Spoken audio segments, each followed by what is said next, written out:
So there have been some really exciting advancements in the treatment of astigmatism over the past several months, and I've received a lot of questions from a lot of you regarding the differences in what's new and how are we treating astigmatism. So I thought I would just put together a quick video to kind of explain the new technologies and how we're treating astigmatism in 2018.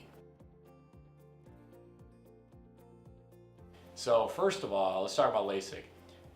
We've been able to fix astigmatism with LASIK since about 2000 or 2001, so that's nothing new. We can currently treat up to about 6 diopters of astigmatism, both myopic and hyperopic. Unlikely that we treat that much hyperopic astigmatism, but in certain cases, sometimes we do. We can also treat mixed astigmatism. So LASIK, of all the methods we have right now, is still the best way to treat corneal astigmatism in 2018. We also now, as of a couple months ago, have the ability to treat astigmatism with SMILE. And so many of you have been here to see SMILE.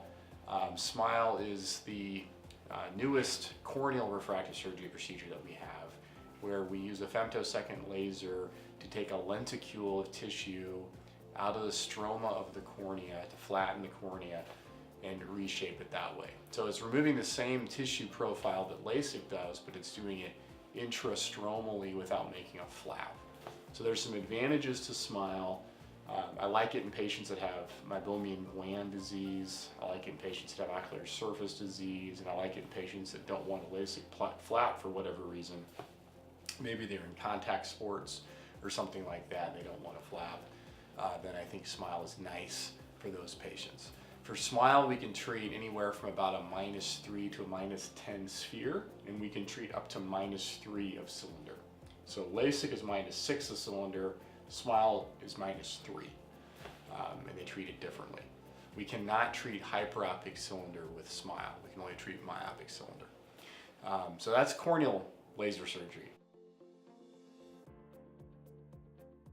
So the other big advancement in astigmatism correction is the availability now of a toric phakic IOL in the United States. So we have had a spherical Visian ICL for almost 13 years now in the United States, and now we finally have the toric version of it, which has been available overseas for a long time, and we didn't think it would ever get approved through the FDA because of some issues they had with the study, but it did get approved. And so now we finally have toric ICL in the United States.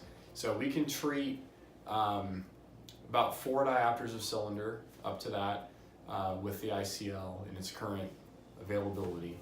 And then if we need to do LASIK on top of that to do additional cylinder, we certainly could. So we can treat almost any amount of regular astigmatism with Visian ICL. So for the patients who are highly myopic with high cylinder, it's a great solution. For people who can't have LASIK for whatever reason, let's say they have an irregular cornea or something like that, we can also consider the ICL in those patients.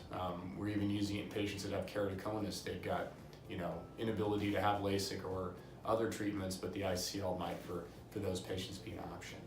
So those are kind of the methods that we have that are new. And if you guys have any questions about it or want to come see them in action, you're welcome anytime.